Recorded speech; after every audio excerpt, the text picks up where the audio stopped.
Hello guys. चलिए start करते हैं आज lecture number 3 of the chapter magnetic effects of electric current. ये अपना लास्ट लेक्चर होगा इस चैप्टर का। आगे बढ़ने से पहले अगर वीडियोस अच्छे लग रहे हैं तो वीडियोस को लाइक करें, चैनल को सब्सक्राइब करें और अपने फ्रेंड्स के साथ शेयर करें ताकि उनको बेनिफिट। चलिए स्टार्ट करते हैं। तो अपने लेक्चर नंबर 2 में जो लास्ट टॉपिक पढ़ा था वो फ्लेमिंग्स लेफ्ट हैंड रूल था। तो इससे आगे अपन स्टार्ट करते हैं। तो नेक्स्ट अपन देखेंगे magnetic field due to current in a solenoid. एक सोलेनॉइड बेसिकली क्या होता है, जैसा कि आप यहाँ देख पा रहे हो। तो आप क्या करो, एक कॉपर वायर लो और कॉपर वायर को इस तरीके से उसके अंदर कॉइल्स बना दो। ठीक है, वायर को मोड़ के। तो बेसिकली एक अपने पास में क्या बना है, सोलेनॉइड बना है। The coil of many circular turns of insulated copper wire raped closely in the shape of cylinder is called solenoid. तो इस तरीके से अगर अपन सिलेंड्रिकल शेप में इसको बना देते हैं काफी सारी कॉइल्स में टर्न करके, तो बेसिकली क्या बन जाएगा, एक सोलेनॉइड बन जाएगा। ठीक है। When current flows through a solenoid, it behaves like a bar magnet. अब क्या होता है कि जैसे अपन ने स्ट्रेट कंडक्टर के अंदर पढ़ा था कि वहां पे जो मैग्नेटिक फील्ड होती है वो कॉन्सेंट्रिक सर्कल्स में होती है ना। पर वहीं पे यहाँ क्या होगा कि जो अपना सोलिनॉइड बना है ना, इसको अगर किसी बैटरी से कनेक्ट करो आप, तो यहाँ पे जो मैग्नेटिक फील्ड आएगी इसके अंदर वो एक बार मैग्नेट की तरह होगी। मतलब एक एंड इसका नॉर्थ पोल की तरह बिहेव करेगा और दूसरा एंड जो है वो साउथ पोल की तरह बिहेव करेगा। तो ये अपना नॉर्थ पोल हो जाएगा, ये साउथ पोल हो जाएगा। और अपने को पता है बार मैग्नेट के अंदर क्या होता है, जो अपनी मैग्नेटिक फील्ड लाइंस हैं वो नॉर्थ से निकल के साउथ में जाती हैं, और अंदर जो होता है डायरेक्शन वो क्या होता है, साउथ से नॉर्थ। ये अपन ने देखा था। ठीक है। और अपन ने ये भी बताया था कि यहाँ पे इनसाइड द बार मैग्नेट अपनी जो मैग्नेटिक फील्ड लाइंस होती हैं वो पैरेलल होती हैं, जो कि यहाँ भी होंगी। क्लियर है। तो सेम टू सेम ये जो है कैसे बिहेव करेगा, अपने एक बार मैग्नेट की तरह बिहेव करेगा। ठीक है। तो यहाँ पे क्या बोल रहे हैं, the ends of the solenoid behaves like a north and south pole of a magnet. The magnetic field produced by solenoid is similar to the magnetic field produced by a bar magnet. तो basically अपन ने यहाँ diagram लिया हुआ है, तो यहाँ पे अपन देख पा रहे हैं कि यहाँ पे जो अपनी मैग्नेटिक फील्ड है वो क्या कर रही है, ये अपना नॉर्थ पोल है तो यहाँ से निकल के ये साउथ पोल की तरफ जा रही है। और इनसाइड द सोलेनॉइड ध्यान रखना है, मैग्नेटिक फील्ड क्या होगा, डायरेक्शन जो होगा उसका वो होगा साउथ से नॉर्थ, है ना, जैसा कि बार मैग्नेट में होता था। The strength of the magnetic field of A solenoid depends upon the strength of the current and number of turns of the coil. ये ध्यान रखना है, एमसीक्यूज में पूछा जाता है। जो सोलेनॉइड के अंदर मैग्नेटिक फील्ड की जो स्ट्रेंथ होती है ना, किसी भी सोलेनॉइड के द्वारा जो मैग्नेटिक फील्ड बनती है वो अपनी दो चीजों पर डिपेंड करती है।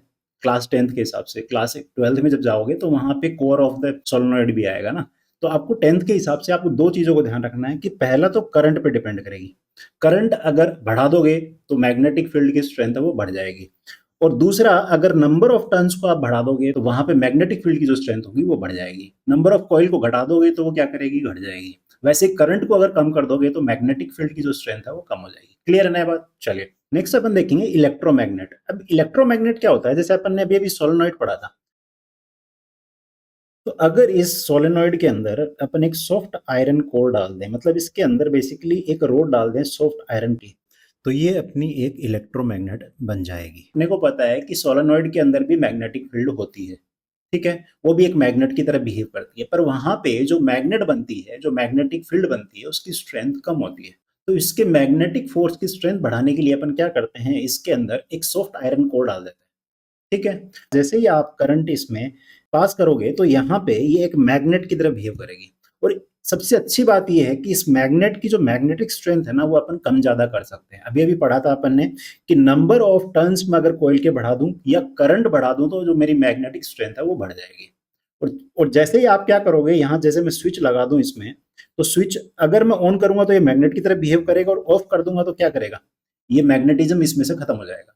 मतलब अपन चाहें तब इसको मैग्नेट बना सकते हैं, और जब चाहें इसको मैग्नेटिज्म जो है इसका वो खत्म कर सकते हैं by stopping the flow of current. Clear है बात। तो अपनी जो इलेक्ट्रोमैग्नेट्स है ना वो कहाँ काम आती हैं, जो बड़े बड़े अपनी इंडस्ट्रीज होती हैं वहां पे क्या होता है कि जो आयरन के स्क्रैप होता है ना, वो स्क्रैप को एक जगह से उठा के दूसरी जगह पे ले जाने के लिए, या फिर कोई आयरन की बनी ऑब्जेक्ट जो मैग्नेट से अट्रैक्ट हो, उस भारे ऑब्जेक्ट को अपन क्या कर सकते हैं, with the help of crane. Crane के आगे क्या लगी होगी, इलेक्ट्रोमैग्नेट, उससे अपन उसको उठा सकते हैं। ठीक है। अब आप कहोगे सर परमानेंट मैग्नेट को यूज नहीं करते, परमानेंट मैग्नेट जैसे अपने स्पीकर के पीछे लगी होती है उसकी इतनी स्ट्रेंथ नहीं होती है। वहीं पे यहाँ पे अपन क्या कर सकते हैं, अपनी नीड के अकॉर्डिंग इस मैग्नेट की मैग्नेटिक स्ट्रेंथ को कम या ज्यादा कर सकते हैं। अगर अपना आयरन का लोड ज़्यादा है तो अपन क्या करेंगे, उसमें से करंट बढ़ा देंगे, तो वहाँ पे क्या कर पाएगा वो ईज़िली, जो मैग्नेट है वो इतनी उसके अंदर मैग्नेटिक स्ट्रेंथ होगी कि उसको वो होल्ड कर पाएगी और अपन ईज़िली उस हेवी ऑब्जेक्ट को जो आयरन का बना हुआ है उसको एक जगह से दूसरी जगह ट्रांसफर कर सकते हैं। तो यहाँ पे वही बोला है, strong magnetic field inside a solenoid can be used to magnetise a piece of magnetic material like soft iron when placed inside the coil. Such a magnet is called an electromagnet. If electric current is passed through a wire wound around a piece of soft iron, it behaves like a magnet. Such a magnet is called electromagnet. अब यहाँ पे क्या होता है, जैसे अपन ने यहाँ simple electromagnet बनाई हुई है, अपन ने क्या किया, एक आयरन नेल ली, आयरन नेल के चारों तरफ अपन ने क्या कर दिया, कॉपर वायर कोइल करके उसको रैप कर दिया उसके अराउंड। और यहाँ पे अपन ने जब इसमें बैटरी कनेक्ट की तो यहाँ पे जो होगा, ये जो आयरन नेल है ये एक मैग्नेट की तरह बिहेव करेगी ना। यहाँ पे देखो मैग्नेटिक फील्ड आ गई, इसमें जो पेपर क्लिप है वो इससे स्टिक कर रही है। वहीं अगर मैं ये वायर हटा दूं तो क्या होगा, यहाँ पे करंट का फ्लो रुक जाएगा। जैसे ही फ्लो रुकेगा तो these paper clips will hold down, क्योंकि जैसे ही इसमें से करंट पास होना बंद होगा वैसे ही क्या करेगा, डीमैग्नेटाइज हो जाएगी, इसकी जो मैग्नेटिक प्रॉपर्टी वो खत्म हो जाएगी। तो ये जो अपनी पेपर क्लिप्स हैं they will hold down. Clear है? चलिए नेक्स्ट अपने क्वेश्चन देख लेते हैं। 2024 में पूछा गया था, असर्शन रीजन बेस्ड क्वेश्चन है अपना। तो इसमें असर्शन क्या बोल रहा है, the deflection of A compass needle placed near A current carrying wire decreases when the magnitude of electric current in the wire is increased. अब ध्यान रखना है आपको, जब भी असर्शन रीजन का क्वेश्चन आए ना तो आप असर्शन के बाद बिकॉज लगा देना, और बिकॉज को पढ़ते हुए साथ में रीजन पढ़ना आपको, है ना। बिकॉज रीजन बोल रहा है strength of the magnetic field at a point due to current carrying conductor increases on increasing the current in conductor. तो भाई रीजन तो ठीक लग रहा है कि अगर आप इलेक्ट्रिक करंट बढ़ाओगे तो मैग्नेटिक फील्ड की जो स्ट्रेंथ है वो बढ़ जाएगी। पर असर्शन को देखो, असर्शन क्या बोल रहा है कि डिफ्लेक्शन ऑफ कंपास नीडल जो है वो डिक्रीज करेगा क्या करने पे, जब अपन मैग्नीट्यूड ऑफ इलेक्ट्रिक करंट को बढ़ा देंगे। गलत बात है। जैसे ही क्या होगा, अपन मैग्नीट्यूड बढ़ाएंगे तो डिफ्लेक्शन भी बढ़ेगा ना, क्योंकि स्ट्रेंथ, मैग्नेटिक फील्ड की स्ट्रेंथ बढ़ी है उस वायर की। तो वहां दूसरा जो अपने पास कंपास है वो भी क्या है, मैग्नेट है। तो एक दूसरे को बेसिकली क्या करेंगे, वो ज्यादा अट्रैक्ट या रिपेल करेंगे, या रिपेल करो या अट्रैक्ट करो, दोनों केसेस में क्या होगा, जो उसकी नीडल होगी वो ज्यादा डिफ्लेक्ट करेगी। ये बात समझ में आ रही है? तो यहाँ पे A is wrong, R is correct. तो कौन सा हो जाएगा, दिस अपन इसको बोलते हैं, ये ए है, बी सी और ये डी। तो option D is correct, A is false but R is true. Clear है ना बात? चलिए नेक्स्ट अपन एक और क्वेश्चन ले लेते हैं। 2024 में पूछा गया था, the pattern of the magnetic field produced inside solenoid is. अब बोल रहा है कि मैग्नेटिक फील्ड का पैटर्न क्या हुआ इनसाइड द सोलेनॉइड। तो अपन ने अभी अभी बात की थी कि जो सोलेनॉइड होता है वो एक बार मैग्नेट की तरह बिहेव करता है।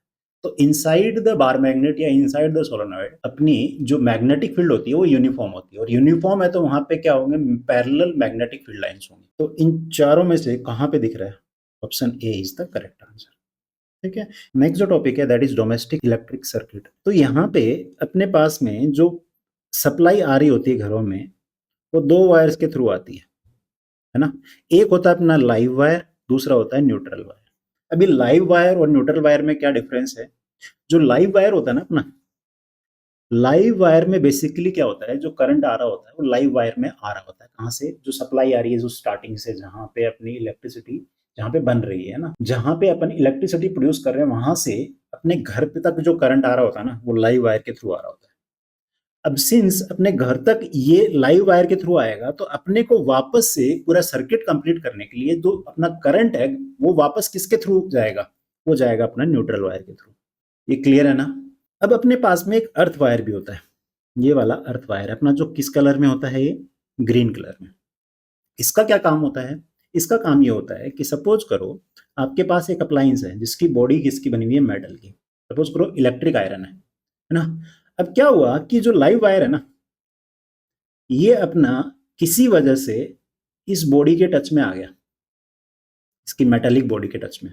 तो वहां पे क्या होगा, अगर आपने गलती से उस पे हाथ लगा दिया और आप नीचे ग्राउंड पे खड़े हो ना, तो क्या होगा, जो करंट है वो आपके थ्रू पास होता हुआ अर्थ में जाएगा, मतलब आपको एक इलेक्ट्रिक शॉक लगेगा।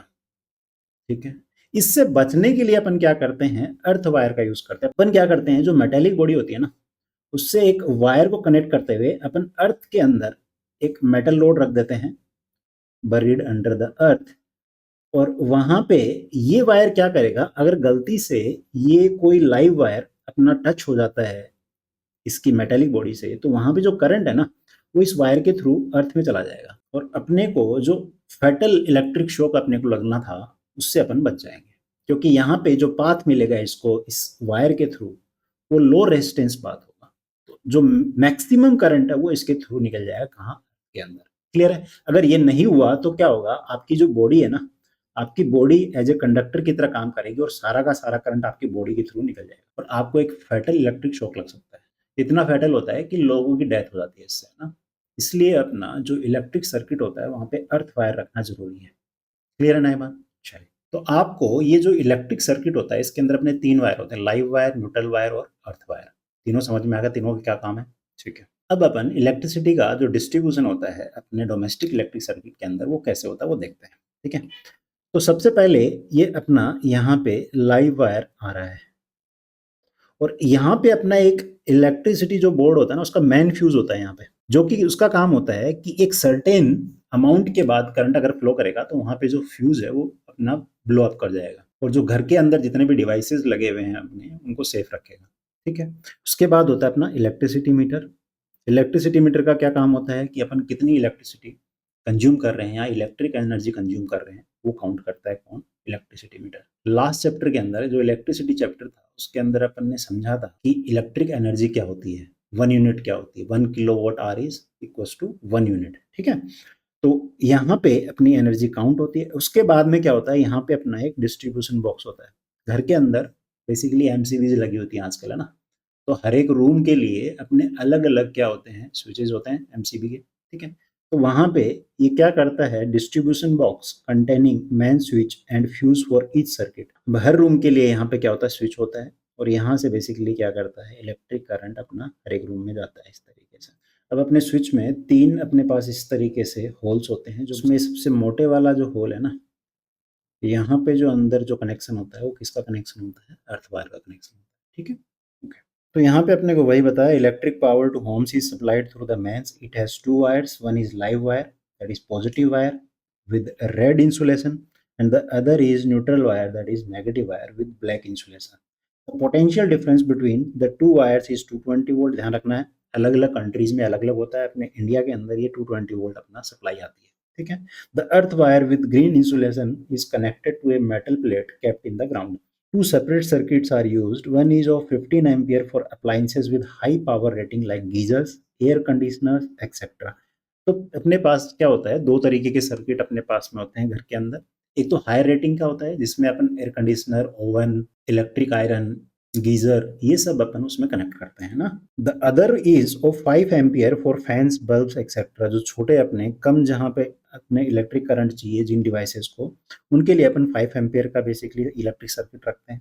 The different appliances are connected in parallel so that every appliance get equal voltage and even if one is switched off, the others are not affected. ये अपन ने लास्ट चैप्टर में पढ़ा था, advantages of parallel connection. Main benefits क्या होते हैं, वहाँ पे वोल्टेज सेम रहता है। दूसरा, हर एक डिवाइस को अपन क्या कर सकते हैं, सेपरेटली कंट्रोल कर सकते हैं। वहाँ पे अपन एक स्विच लगा सकते हैं हर एक डिवाइसेस के लिए। जैसे अपने घरों में फैन के लिए अलग स्विच होता है, लाइट के लिए अलग स्विच होता है, तो अपन हर एक डिवाइस को सेपरेटली क्या कर सकते हैं, कंट्रोल कर सकते हैं। पर सीरीज में अपन ये नहीं कर सकते। तो सारे जो डिवाइसेस होते हैं घरों में, वो पैरेलल में कनेक्टेड रहते हैं। ठीक है? Okay. The appliances having metallic body like electric iron, refrigerator, etc., their metallic body is connected to the earth wire so that if there is a leakage of current, it passes to the earth and prevents electric shock.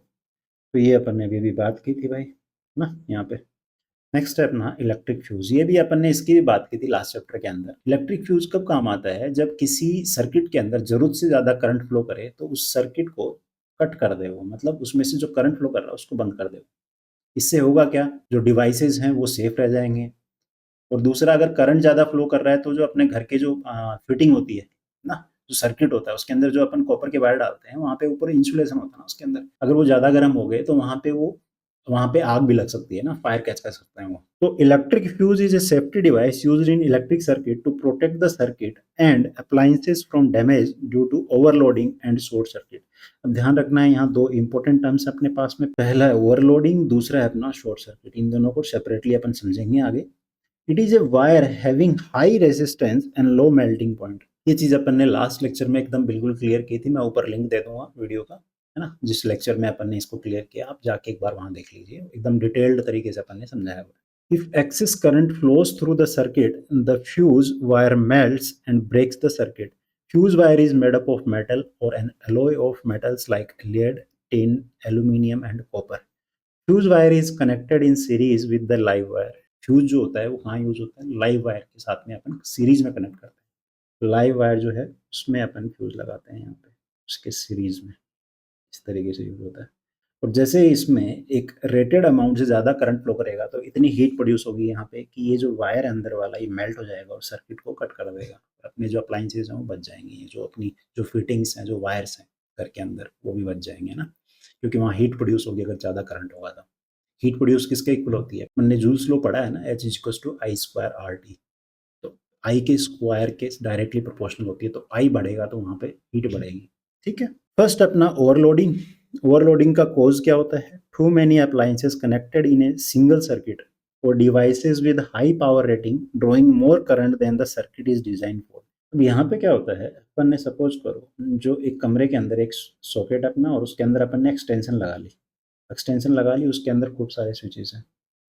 अब आपने क्या किया, इस extension के अंदर आपने एक में ओवन लगा दिया, एक में इलेक्ट्रिक आयरन लगा दी और इस तरीके से खूब सारे डिवाइसेस लगा दिए।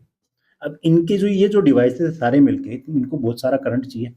अब बहुत ज़्यादा करंट चाहिए तो उससे क्या होगा कि यहाँ पे जो ये दो वायर हैं अपने, इन वायर्स के थ्रू इलेक्ट्रिक करंट बहुत ज़्यादा फ्लो करेगा और ये जो वायर्स है ना वो इतना करंट हैंडल करने के लिए बने ही नहीं है। तो क्या करेंगे, यहाँ पे ये बहुत ज़्यादा हॉट होके एकदम गर्म हो जाएंगे, चांसेस है कि यहाँ पे इतने गर्म होके ये फायर कैच कर लें। क्लियर है ना। इससे बचने के लिए जो अपने एक्सटेंशन बोर्ड्स आते हैं ना उनके अंदर एक फ्यूज आता है। तो फ्यूज क्या करता है, जरूरत से ज़्यादा अगर करंट फ्लो करेगा तो वो ब्लो अप कर जाता है, तो सर्किट को ब्रेक कर देता है। क्लियर है ना ये बात। चलिए, तो मैकेनिज्म यहाँ पे क्या होता है, the circuit's capacity is exceeded leading to a high current draw that heats the wire.